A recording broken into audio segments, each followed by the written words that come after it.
should talk to you. Yes, thank you. So I'm Thomas Pedersen, one of the co-founders of Copenhagen Atomics. And I was really excited to come here and exchange with you what are the ideas in thorium energy and molten salt reactors, and what are some of the new things that are going on.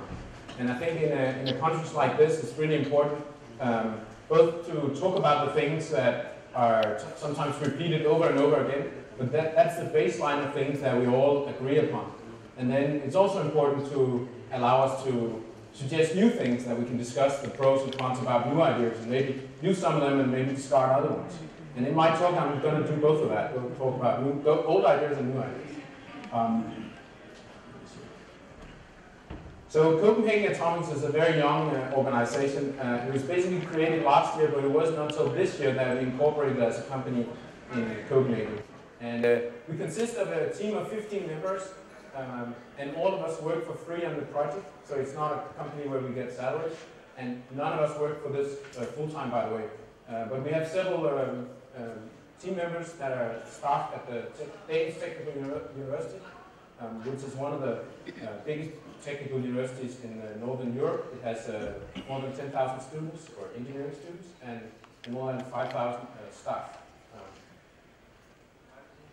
I want to just briefly go a little bit about through the history of nuclear in Denmark, because that might be a little bit weird, and I've had several questions during the last couple of days. So I guess atomic energy started in Denmark when Niels Bohr suggested the model of the atomic nucleus back 100 years ago. And then quickly after that, he was able to assemble a large group of physicists working on quantum mechanics in Copenhagen. And many of these people turned out to be Nobel Prize winners later on. And then, of course, he was part of the Manhattan Project. And then in the 60s, there was Denmark built 3 nuclear research reactors. But the government decided that we didn't want to have nuclear power, so that was never built. And that meant that for many years there was like a slowdown in that industry. And then my own involvement with this thorium energy came around 2010 when I started reading about it. I thought, oh, this is really smart. I need to learn more about that. And then for many years I couldn't find any people in Denmark that was working with this. But then finally in 2013 I started a meetup, which is a monthly meetup where people come and discuss thorium energy.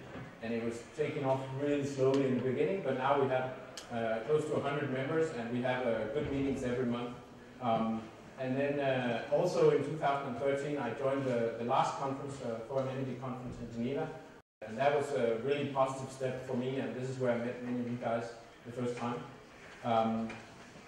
Yeah, and then in the spring of 2014, I had this bold idea that I wanted to suggest that we build a waste burner in a 40-foot container. I mean, nobody knew if this was possible, but still this was something that I was asking people, how can we do this? This is possible. And then we started discussing that at the meetup, and then later that year in August, we decided to sit down and actually do the calculations and do the simulations and try to write a white paper about how this could be done. And then everything went kind of quick from there. Then we were invited to submit a paper to this EPD project in UK that Roy was talking about yesterday. And we worked really hard in December and January on that, and finally submit the report in, I think, the beginning of February. Then unfortunately, there was disagreement in the group about how we were supposed to go forward. So at that point, the group that we had established, approximately 7 people, split in 2. But nevertheless, later this year, one of the really big milestones happened for Copenhagen Atomics. This was when we started to do lab work. Until now, I've been interested in thorium energy for 5 years. I've been reading about it and doing calculations, but we haven't done any actual work that could benefit other people in the community. But now we started to doing lab work, and that really excites me and the rest of the team. And another important thing happened also this fall is that we decided to make Copenhagen Atomics a not-for-profit company. And we did this because we want to send a strong signal to the world that we don't do this because we want to have personal wealth. We do this because we really believe that that the world needs better energy solutions. And this brings me to the next slide, is that the world has a number of grand challenges that we need to solve. And the challenges on the right, the three boxes on the right, they are best solved if you have information technologies available. Basically, that's the main ingredients. It's not the only ingredients, but it's a very important ingredient if you want to solve those problems. Some of the problems on the right, water, food, and recycling or protecting the environment, their energy is the main ingredients to solve these problems. When I look at the information technologies and the problems related to that, I'm very optimistic for the world and for the next generations, because there's a lot of great companies working really hard to solve these problems, and a lot of smart people, and it seems that they're making progress every month. So I think in 10 or 20 years, most of these problems over there will be mostly solved all over the world. But the problems over here related to water and food, it looks a lot more negative. Basically, I don't see any big companies doing anything worthwhile mentioning. And I see some smart people, though, that have some ideas, but usually they have like 50-year plans. It's not like things that advance every month. So I'm a little bit pessimistic about how we're going to solve these problems over here. And I think maybe we need some kind of disruption in the energy sector to solve these problems. But at least I think it's the responsibility of our generation to solve these problems, and we need to figure out a way to do it. So when you talk to your colleagues, family, or neighbors, they might not be interested in thorium energy or molten salt reactors or whatever. But I think it's important to tell them about this relationship between energy and prosperity, because there's basically just too few people in the world that have internalized what it means that there's such a strong correlation between the amount of energy we have access to and the prosperity that our society can have. So we thought about this, and we said, also like in this conference, we've seen several times that people say we're going to have to make a lot more energy in the next couple of decades. And basically, in the next 20 or 30 years, we have to double the amount of energy we have today. And that is a huge task. That's not an easy thing to do. And if you try to do the numbers, building a 1 gigawatt nuclear power plant is like a drop in the ocean. It doesn't really happen. It brings us nowhere.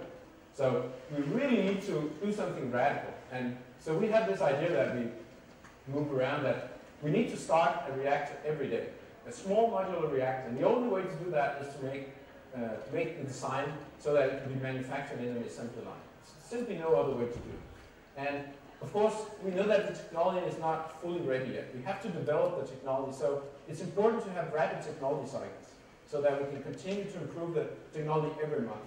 And this idea that we have to make approvals that take 10 years, we have to think clearly about that and see how we can change that. Because in the meantime, there's millions of people dying from dust from coal-fired power plant and other things.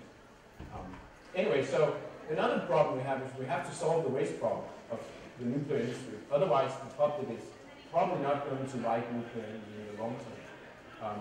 And this is part of the reason why we came up with this concept of the waste burner.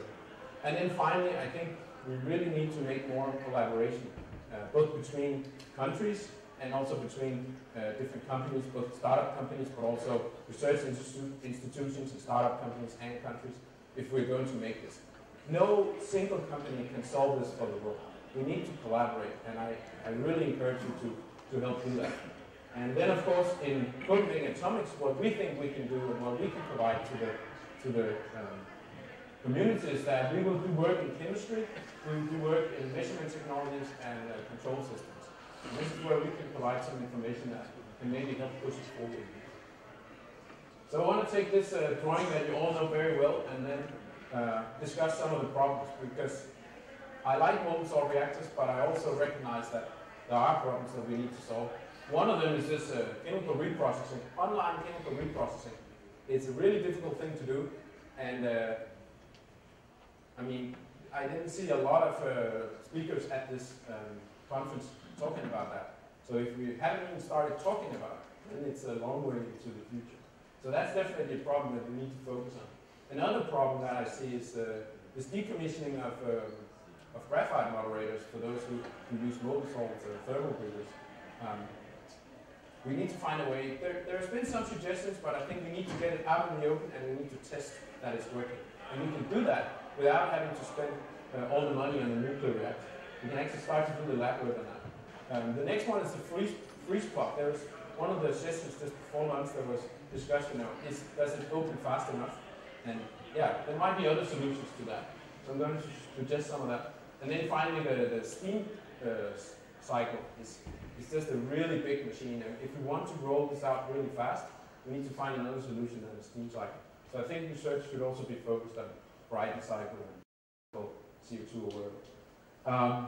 And so I had this drawing, and it's an old concept that was presented 10 years ago, and I think it didn't get enough attention, so therefore I wanted to bring it up here. And then I think we can have some discussion about the pros and cons about it.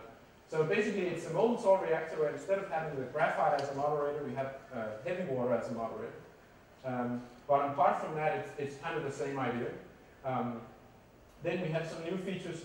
There's this overflow tank here. So instead of only relying on the freeze valve, we also have an overflow tank where as soon as you stop pumping the salt around, it will overflow into the drain tank. So this is a fast way to dump your salt, basically. And then there's this other feature up here where you spray out your fuel salt in a very, very tiny particles, like a mist. And then you do that under a little bit of vacuum, and then it turns out that it will probably extract a lot of the fission products.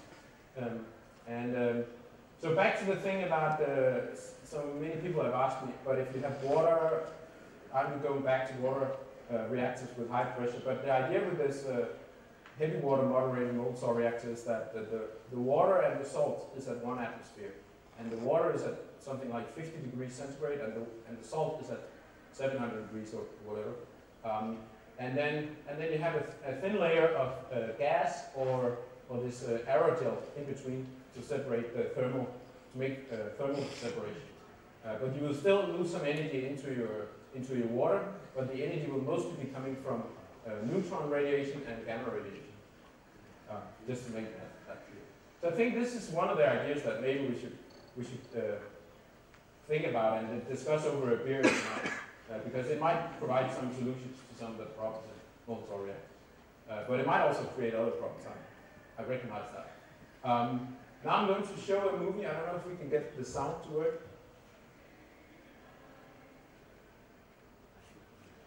Now we're going to talk about how the fission products behave in the fuel salt, how we can potentially extract it from the fuel salt during the operation. So this is a nuclide chart. Of course, we have the elements from the periodic table up the y-axis, and we have number of neutrons out the x-axis. And there you can see the uranium is up in the top right corner, and when it fissions, it creates a lot of energy, and then it creates this distribution of fission products. We have the two well-known humps of fission products. Red means there's a lot of it, blue means that there's very little of it. And then we progress the time and we see how these fission products decay away because they're radioactive, except the black ones in the middle. So as days and months and weeks go by, they decay into the middle, and that's usually beta decay when they decay away from the edges in towards the middle where the stable products are.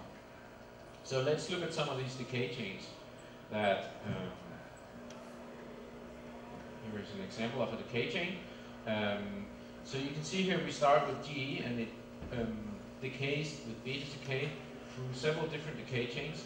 In this particular decay chain for that isotope, the two most popular ones are the two top ones, and you can see that eventually it reaches krypton, where you can extract it as an off gas from the fuel salt. But before that, it stays for several seconds or minutes or even hours at different elements.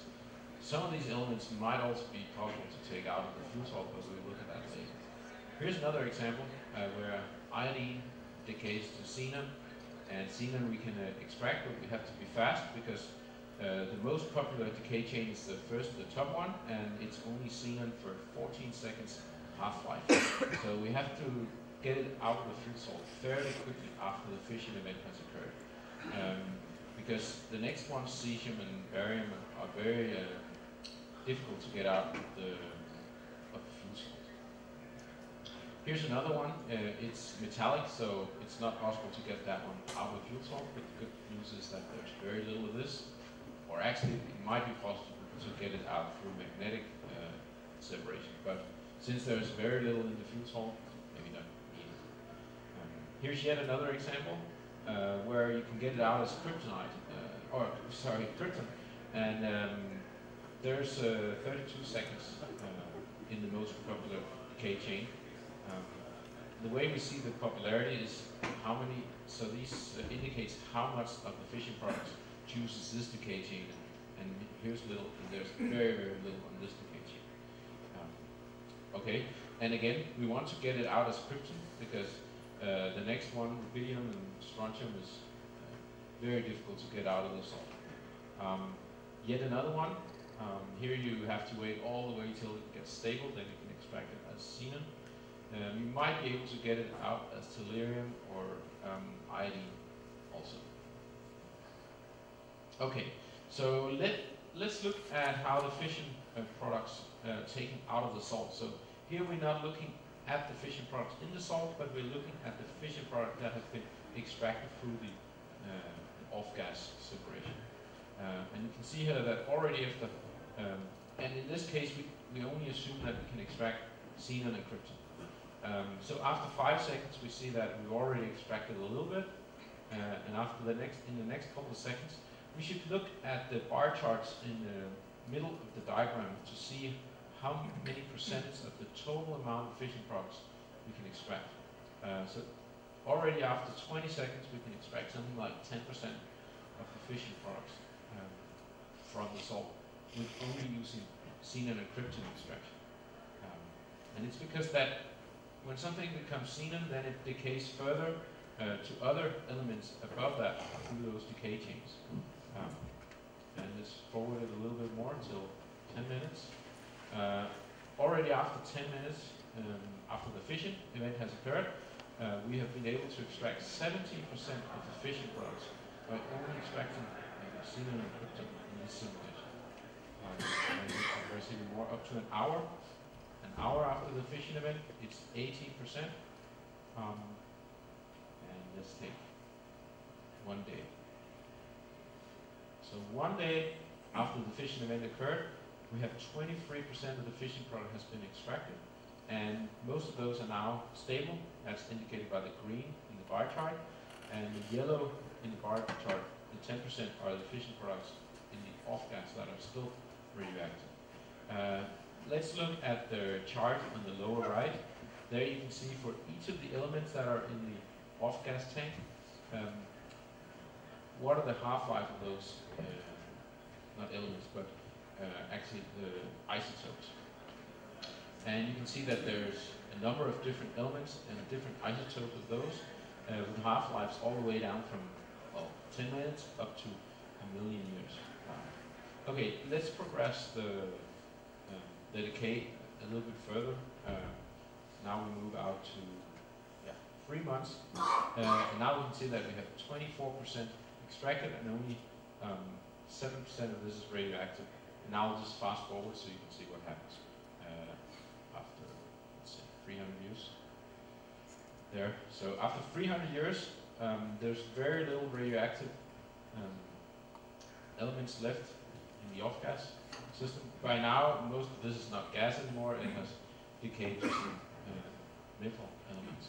So just for the sake of it, let's run it out all the way out to 1,000,000 years. You can see that it almost doesn't change out of this. It's still 2% degrees in 1,000,000 years. Okay, let's look at the next thing. So, here is a table of different elements and different fluoride species that will be available in the fuel salt. And we look at the boiling point temperature of those fluorides. And we immediately see that there's, in addition to xenon and krypton, which is of course gases, there's quite a few that are gases below the temperature of the fuel salt, which if we assume 700 degrees, we will see that there's quite a number of elements that can be extracted. And because of the vapor pressure, we will probably even get a little bit of the next ones extracted as well. Alright, but what's really important is that we do not get, if it's a flighting salt, we do not want beryllium to escape from the salt, so we don't want to reach this temperature, or even a little below that because of the vapor pressure. And if it runs on plutonium as the neutron source, for example, if you have a reactor starting on spent nuclear fuel like we have in Copenhagen Atomics, we definitely don't want to get the plutonium out of the salt. And of course, we don't want to get the uranium out, or even worse, lithium, thorium. There's lots of lithium and thorium in the salt, so. But if we assume that the temperature is around 700 degrees, we will get these speeds out. So let's look at a simulation of what happens if we extract those fission products. We have them here in the bar chart, in the nuclide chart. And we see after 5 seconds already, we get lots of stuff out, because now we are separating many different elements in this simulation. I should say with these simulations that we assume that the salt circulates in the fuel salt circulates, the entire amount of fuel salt circulates in 20 seconds for one loop, and then it circulates again and again. And of course, the faster you circulate, the more you can get out, and the slower, if you get down to circulations in minutes or many minutes, like 10 minutes, then all the elements that has a fast decay, you will not be able to extract. The reason why we circulate fast is to be able to get those elements that decay within 10, 20, 30 seconds. Okay, let's forward the simulation. Already after 20 seconds, we have 27% of the fission products have been extracted from the free salt. Let's go up to 33% there. So after half a minute, 33%, that means a third fission product has been extracted from the fuel salt. This is really important because these are the volatile fission products. You want to get them out because you don't want them. Some of those are neutron poisons that they will capture your neutrons through absorption. So you don't want that. You want to use all your neutrons for fission or transmutation of actinides, long-lived actinides. So you want to get the fission products out, but also in event of an accident, if the fuel salt is spread out, you don't want to have volatile fission products in the fuel salt. So therefore we want to get them out and store them in a safe way.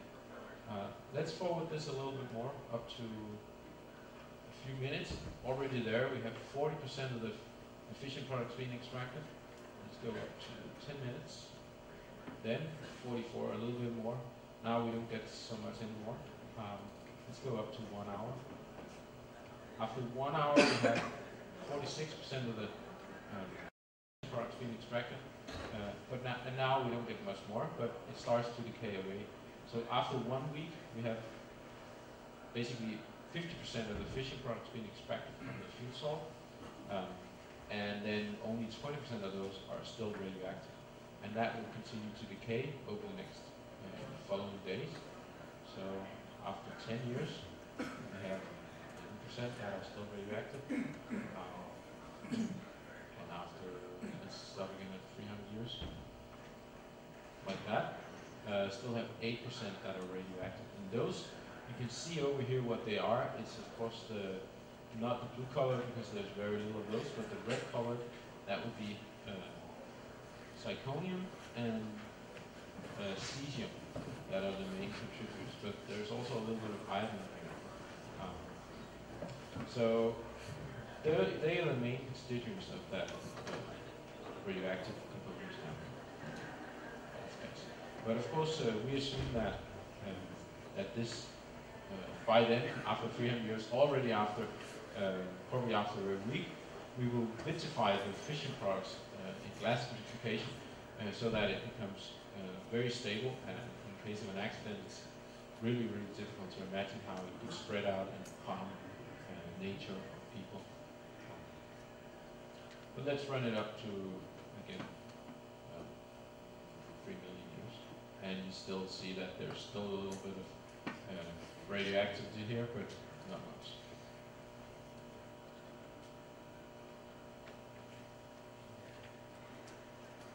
Okay, so that concludes the video. This is some of the things that we're researching to see. Is this really how it's going to be in real life with the chemistry when we do it in the lab? And that's going to be quite exciting to see what results we get out of that. I don't have much time left, but in this drawing, I just want to point your attention to two things. We have this idea is something that we came up with. Somehow you want to remove the decay heat from your dump tank. And many other people who have paper designs of nuclear reactors, they have a chimney of some sort where they dump the decay heat into the air. But we think it's a little bit risky to have a chimney because if the failure happened because of an earthquake, the chimney might have fallen over, or if some terrorists were shooting down the chimney, then it might block the circulation of air. So we think it's more safe to have it into the ground. And this is basically just holes that are drilled into the soil, and then you put a metal pipe inside that hole, and then you put some liquid inside, for example, oil. So the circulation of the oil brings the temperature far away from the dump tank into the soil. So that would be probably a fairly good way to get that heat out. Another thing is we would really like to vitrify the fission products as soon as possible after they're generated, so that we don't have any volatile fission products around, or we don't have any fission products that can spread in case there's an accident. And here's just a few pictures of us working in the lab. I'm out of time, so I want to conclude. We're working on lithium fluoride, thorium fluoride salts. We're not working on beryllium because beryllium is a big hazard in the EU to get that to be allowed to do that. And then we're going to do testing on this vacuum aerosol idea. We want to find out. We think that it's highly likely we can get something between 25 and 50% of the fission products out. So we want to verify at different temperatures, at different pressures, and different vectors of fission products in the salt. What is it we can get out? And we can do most of the simulation with with stable versions of the fission products. So we can do that in a normal lab. And then, of course, the importance of this is that if we can get lots of fission products out, then we might not need to have online reprocessing of the salt in a molten salt reactor. Then we only need to reprocess the salt every 1 or 2 years. And this work, of course, applies to any molten salt reactor design, including fast and thermal, and also lifters and EMSRs. So we hope that this work can benefit everyone. And with that, I would like to thank the Congress or the conference for arranging all this. I think it's great that we have opportunities to meet up and discuss these ideas. Thank you.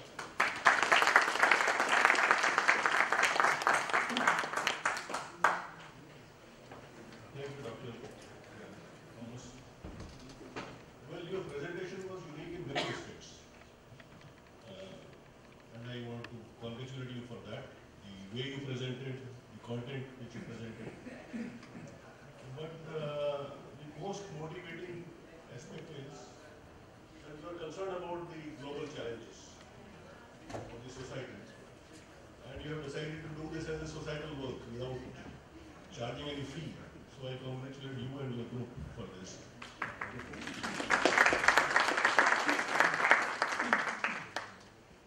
Well, before I ask the floor for a question, I have a couple of questions. Maybe I'll ask one to start with.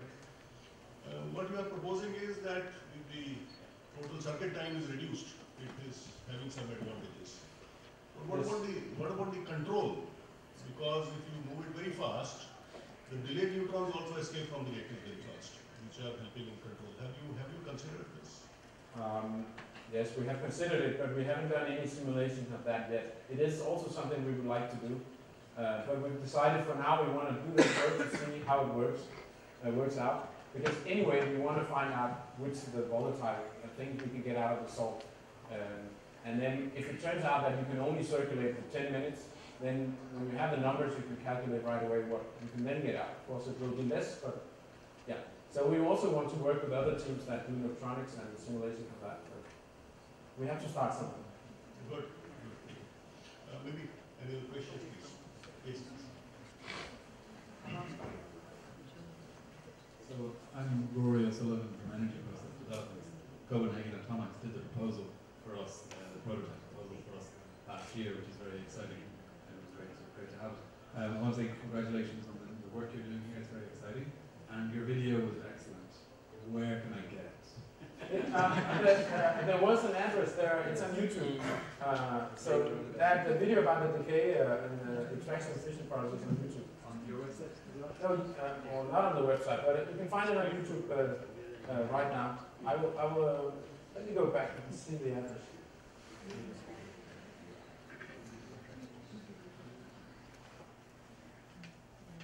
Yeah, maybe it's hidden below how the mouse does it.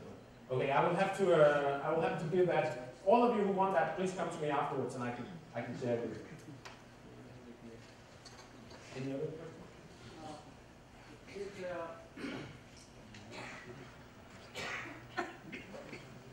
Your suggestion is going to work exclusively for the MSR kind of systems.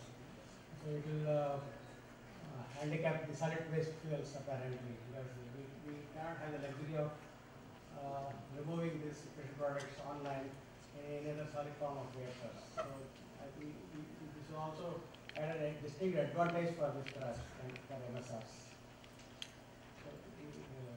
Has it motivated, that is, to promote MSR also? This has become one of the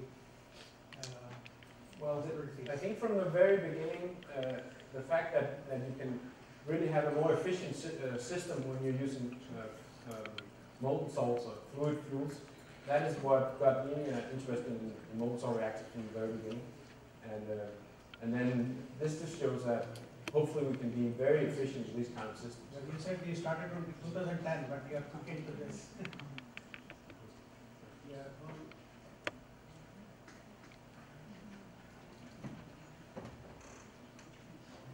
Any other question, please?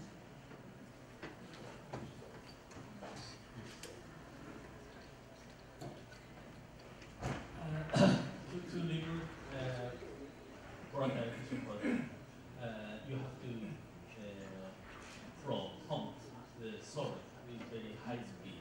The solid speed flow rate must be determined by some heat balance, and you have to check the pressure drop. Do you such consider summer ideal? Well, the reason we used the 20-second circulation time for this was that we have a 50 megawatt thermal reactor, and then we simply calculated from the amount of heat you can transport out of the core. You have to circulate it at 20 seconds per circulation in that design we made. So this is why we came to the 20 seconds, but we don't know if it's possible yet. We need to do further studies on that. And you're completely right that it might be a problem to do it this fast. And there are many other aspects that has to be figured out. I'll ask one more small thing. Yes. Have you also estimated how much decay heat gets reduced in the fuel pool once some certain percentage of volatiles are taken out? Yes, of course. When you do this, you get a lot of the fast decay outside the fuel salt, and then you get it into the decay tank. So you have to cool the decay tank. It gets really hot, and that has to be built into the system. And again, that's also something that needs more research. We have to start somewhere. But you're exactly correct. It's much more. I talked about this heavy water moderator. The 2% of the heat was dissipated into the water, but this is going to be a lot more. Maybe 3–4%. There are no more questions. Thank you very much.